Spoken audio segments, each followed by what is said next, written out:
Bonjour à tous, alors aujourd'hui je vous propose un petit exercice pour travailler les combinaisons linéaires. On va se travailler dans une pyramide, donc je vais rappeler ce que c'est qu'une pyramide. Je vous ai mis une figure ici, mais on va regarder un petit peu sur GeoGebra les différents cas de figure qu'on peut avoir. Et on va parler bien sûr de combinaisons linéaires, et donc j'ai rappelé ici la définition. Donc qu'est-ce que c'est qu'une combinaison linéaire? Donc vous devez savoir qu'on dit qu'un vecteur t est combinaison de deux autres vecteurs u et v quand on peut écrire ce vecteur t comme alpha fois u plus bêta fois v. D'accord? Donc on combine en fait u et v pour former le vecteur t, et c'est pareil pour trois vecteurs, et on peut étendre ça à 4, 5, 6, etc. Donc au programme de terminal, on a donc des combinaisons linéaires de deux vecteurs, des combinaisons linéaires de trois vecteurs qui en donnent un quatrième, donc ça va vraiment servir ça beaucoup, notamment dans la définition de ce qu'on appelle une base d'un plan, la base de l'espace. Donc on est parti ici, on va d'abord donc regarder sur GeoGebra. Alors voilà ce que je vous propose ici. Qu'est-ce que j'ai dessiné? J'ai dessiné sur le sol, donc, un parallélogramme ici. Ça ressemble même à un losange. Et ensuite, j'ai placé un sommet, et j'ai relié ce sommet aux quatre sommets de notre parallélogramme. On obtient donc ce qu'on appelle une pyramide. Une pyramide, c'est donc un polygone qu'on met sur un plan, et on prend un sommet, un point externe à ce plan, et en reliant ce sommet à tous les sommets de notre polygone, on obtient une pyramide. Donc vous avez des pyramides. Ici, c'est une pyramide à base donc parallélogramme. Vous avez des pyramides à base carrée, à base triangulaire. Après, vous pouvez avoir à base hexagonale, 6 côtés, 10 côtés, 20 côtés, etc. Donc nous, très souvent, ça sera des pyramides comme ceci. Ça, c'est les pyramides d'Égypte. Ici, dans mon illustration, le sommet est au-dessus du centre de la face. Alors, il pourrait très bien être décalé. Vous pouvez très bien imaginer ce genre de pyramide. Ici, vous voyez, quand je clique, on voit un petit trait en pointillé, c'est la hauteur. Parce que dès qu'on décale, le problème, c'est de trouver la hauteur. Alors, une hauteur, comme on fait avec GeoGebra, vous allez voir, c'est très simple, c'est très très joli. On définit d'abord donc le plan sol un petit peu de notre pyramide, voilà. Ensuite, qu'est-ce qu'on fait? On a notre, ici, vous voyez, notre sommet, voilà. Et bien, on va le projeter sur le sol. Donc, pour ça, GeoGebra fait ça très bien. On prend une orthogonale, donc, au plan bleu, passant par S. Voilà, voici. Et on prend l'intersection ici. Donc, on a un outil intersection entre notre droite et notre plan. Et là, vous avez donc un point. Ce point, eh bien, c'est le projeté de S. Alors, je vais le noter. Alors, c'est le point E ici. On ne le voit pas, mais je vais afficher son nom. Voilà. Eh bien, vous voyez ici, quand on tourne, on a la hauteur. Évidemment, dans mon exemple, comme je mets S bien au-dessus, E et I en sont confondus. Alors, la position de S n'a pas d'importance dans l'exercice, mais c'est plus pratique d'avoir S un petit peu au-dessus. Vous voyez, bon, comme ça, c'est moins lisible. Donc, on va conserver S un petit peu au-dessus pour avoir une bonne lisibilité de la figure. Donc, première question, la figure, on l'a fait. Donc, pour faire une pyramide claire, vous faites un petit parallélogramme ici, ABCD. Vous mettez un point bien au-dessus et vous reliez, voilà. Et vous avez comme ça, clairement, une pyramide à base ici, et donc, base parallélogramme. Alors, ici, on doit exprimer SI en fonction de SA et SC. Autrement dit, on veut que SI soit écrit comme une combinaison linéaire de SA et de SC. Alors, on va regarder sur la figure tous les vecteurs en présence, donc les représentants qu'on a. SI, vous voyez, il est ici. Et on veut exprimer donc ce vecteur SI en fonction de SA, ici, et SC. Alors déjà, pourquoi est-ce que c'est possible? Eh bien, pour deux raisons. D'abord, ce n'est pas demandé, nous on va donner le résultat, mais ce qu'on peut dire, c'est que I appartient au plan SAC, d'accord? Parce que I, bon, c'est le milieu de AC, d'accord? Donc il appartient au segment AC, d'accord? Donc il appartient au plan SAC. Ensuite, SA et SC ne sont pas collinéaires, donc forment ce qu'on appelle une base du plan SAC. Donc tous les vecteurs qui sont dans ce plan, qui ont une direction parallèle à ce plan, peuvent être exprimés comme combinaison de SA et SC. Voilà. Comment on la trouve, cette combinaison? Pour ça, je vous invite à regarder le triangle SAC avec I est au milieu de AC. Et on va compléter ici pour former un parallélogramme. Le parallélogramme que je vais appeler SCEAC.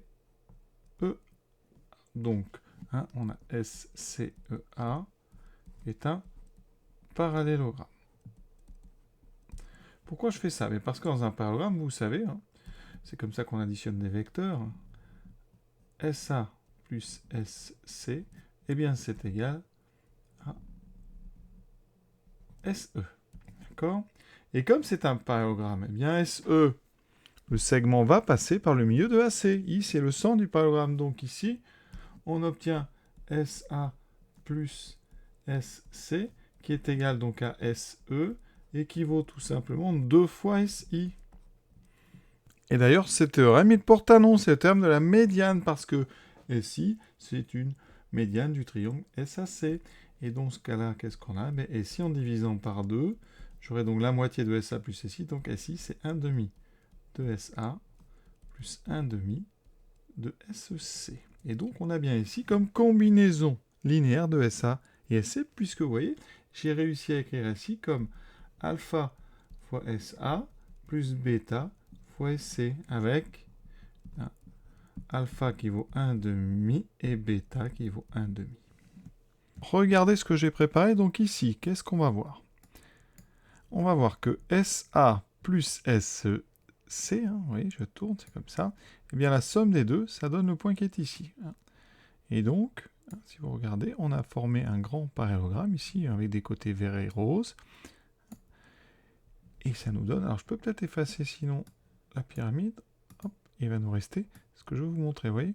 Alors vous oubliez le point D qui est là-bas, voilà, vous oubliez le point B, il nous reste S, A, I et C, et vous voyez, hein, dans ce parallélogramme, on a SA plus SC qui fait ici ce que j'ai appelé SE, c'est bien hein, le double de SI. Et ça, c'est le théorème donc dit de la médiane. Troisième question, prouver qu'on ne peut exprimer SI comme combinaison linéaire de SA et SB. Eh bien là, j'ai besoin d'une propriété du cours. On prend 3 vecteurs de l'espace, dont 2 ne sont pas collinéaires. Ici, ça sera SA et SB. On sait que SAB, c'est un plan. Hein. Donc on va même l'écrire. SAB, c'est une face de notre pyramide. Hein. SAB est donc un plan. Donc, forcément, SA et SB sont non collinéaires. Sinon, avec 2 vecteurs collinéaires, vous n'engendreriez qu'une droite. Donc SA et SB sont non collinéaires. Eh bien, la propriété, elle nous dit quoi? Que les vecteurs UV et W sont coplanaires si et seulement si il existe des nombres alpha bêta tels que W, donc une combinaison de U et V. Eh bien, si on prend la contraposée de cette propriété, ça veut dire que si les vecteurs ne sont pas coplanaires, alors il n'existe pas de combinaison linéaire, donc de V en fonction de U et V. Eh bien, c'est ce qu'on va montrer. On va montrer que UV et W ne sont pas coplanaires. Alors ici, nos vecteurs, c'est SI, SA et SB. Alors ce qu'on sait, c'est que le point I, il est au centre du parallélogramme d'en bas, donc il n'appartient pas à la face, donc SAB. Donc, les points I, S, A et B sont non coplanaires. Conséquence, si je forme des vecteurs avec ces 4 points, c'est-à-dire les vecteurs SI, SA et SB, ne peuvent donc pas être coplanaires, parce que s'ils étaient coplanaires, les points seraient coplanaires. Et donc, SI, SA, SB sont donc non coplanaires. Et donc, puisqu'ils ne sont pas coplanaires, eh bien, ça veut dire que donc, il n'existe pas alpha et bêta réels tels que, eh bien, SI soit une combinaison de SA et de SB. Parce qu'on a dit que SA et SB étaient non collinéaires. Donc je peux utiliser la propriété. Vous voyez, elle s'applique pour 2 vecteurs ici non collinéaires. Et donc, SI n'est pas, ne peut s'écrire comme une combinaison linéaire de SA et SB. Vous voyez, c'est vraiment intéressant ça, c'est qu'on a utilisé cette propriété. Et en fait, on a utilisé ce qu'on appelle sa contraposée. Les vecteurs U coplanaires, ça équivaut à Donc, combinaison linéaire. Donc, par contraposé, non coplanaire équivaut à pas de combinaison linéaire. Et donc, la question est terminée. Regardez donc sur GeoGebra ici, eh bien, le plan SAB, le voici. Quand je pars de S en utilisant donc des translations de vecteurs multiples de SA ou multiples de SB, qu'est-ce qui m'arrive? Eh bien, j'utilise les directions de S à SB, donc je ne peux pas sortir du plan. Ça veut dire que je ne peux pas fabriquer le vecteur SI, qui est là, en utilisant uniquement les directions données par SA et SB. Ça n'est pas possible, parce que les points S, A et B étant dans la face ici, je ne peux pas, en utilisant que ces directions-là, sortir de cette face. Il va me falloir justement une troisième direction, un non coplanaire aux deux autres, pour pouvoir justement aller fabriquer ce point I. En restant qu'avec des SA et des SB, je ne pourrais pas. Quatrième question. Exprimer SI comme combinaison linéaire de AD, AB et CS. Alors on va regarder tout de suite, comme d'habitude, sur le dessin. Donc SI, vous commencez à le connaître, c'est ceci. Et donc je vais essayer de fabriquer ceci avec donc une combinaison de AD. Donc AD, voilà, c'est un vecteur qui est dans le plan du sol, qui est dirigé par le sol. AB aussi. Donc avec du AD et DAB, je peux atteindre n'importe quel point sur la face du sol. Si je pars de A. Et ensuite, il me faut donc CS. Alors CS, c'est lui qui va me permettre justement de me déplacer, on va dire, plus en hauteur. Donc, comment faire un déplacement SI avec ces trois déplacements-là?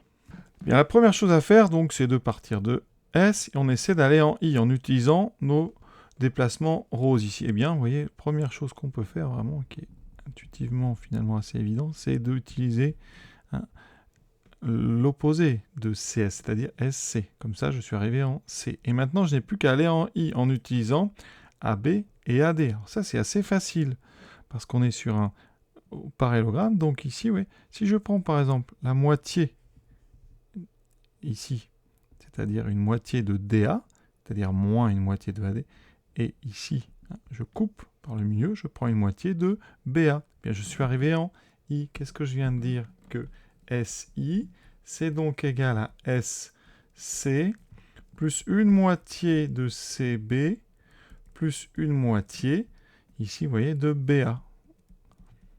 SC, on en voulait, enfin, on voulait du CS, donc ça fait moins CS. 1 demi de BC, eh bien, BC, c'est AD, donc j'ai réussi à avoir 1 demi de DA, c'est-à-dire donc 1 demi de moins AD. Et 1 demi de BA, c'est 1 demi de moins AB. Conclusion SI, c'est donc moins une fois CS, moins une demi fois AD, moins une demi fois AB. Et c'est ça notre combinaison linéaire avec les coefficients moins 1, moins 1 demi, moins 1 demi. Regardons ça sur GeoGebra. Vous voyez, je pars de S pour aller à I. Eh bien, je vais prendre un chemin un petit peu évidemment tortueux. Je vais partir de S pour aller à C. Donc, j'utilise CS, mais dans l'autre sens. Donc, moins CS. Ensuite, vous voyez, ici, je tourne pour aller ici. Je prends une moitié de CB, donc une moitié de DA, c'est-à-dire moins 1 demi de AD. Et après, je dois ici retourner. Vu de haut, ça donne ceci. On a effectivement ici une moitié de vecteur BA. Donc, moins 1 demi de AB. Dernière question, SC comme combinaison linéaire de BA, BD et BS. Alors, BA et BD, on les a clairement, donc BA est ici, d'accord. BD, donc c'est la diagonale de notre face, pas très rigoureux ici. Voilà. Et ensuite, on a du BS. Alors BS, ici, on est le long de ce côté, voilà. Et là, on a bien trois vecteurs qui nous permettent de nous déplacer dans l'espace. Et on doit fabriquer avec ça, donc SC. D'accord? Donc il faut trouver comment se rendre de S à C en utilisant uniquement les directions que j'ai mises en vert foncé. Une première chose, ça va être finalement d'arriver sur le plan du sol, parce que BA et BD me permettent de me déplacer sur le sol. Donc je vais, partant de S, utiliser en fait ceci, le vecteur SB. Le vecteur SB, je veux du BS. Donc ça, j'ai pris moins SB. Et ensuite, comme tout à l'heure, je vais devoir me rendre de B donc à C en utilisant BA et BD. Donc pour l'instant, on a fait SC, c'est donc égal à SB plus BC. D'accord? Et moi, j'ai vu du AB, du BA et du BD. Alors, ce qu'on peut faire, si vous voulez, par exemple, sans regarder le dessin, même, vous faites BA, alors, plus, alors, qu'est-ce qu'il nous faut? Le mieux, c'est peut-être mettre du BD. Alors, on va mettre BD plus DC. Alors, ce qui est bien, c'est que du BD, j'en voulais. Du DC, je n'en voulais pas. Mais DC, c'est pareil que AB. Vous voyez, donc, ici, j'obtiens SB plus BD plus ici, donc, AB. Avec les vecteurs que je voulais, donc ça fait moins une fois BS, plus une fois BD, moins une fois BA. On va regarder ça avec des flèches.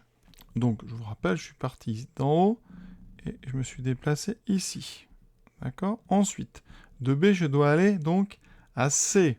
Pour ça, eh bien, on propose d'aller en fait en face ici en D et ensuite, oui, de revenir ici. Donc, on a fait SB plus BD ici plus DC, mais DC, c'est en fait moins BA. Vous voyez qu'on l'a assez vite sur le dessin. On regarde avec GeoGebra. Regardez ça, donc ici, moi je veux aller de S à C. C'est, vous voyez, le déplacement ici, le représentant bleu. Eh bien, vous voyez, ici on a fait le chemin vert. Et de ce chemin, vous voyez, d'abord donc on descend jusqu'à B. Ensuite, une fois qu'on est en B, on va en face en D. Et après on vient. Et on a bien utilisé les 3 vecteurs qu'on nous demandait. Voilà, ce petit exercice sur les combinaisons linéaires est donc terminé. Je vous souhaite une bonne fin de journée à tous et à bientôt pour la suite.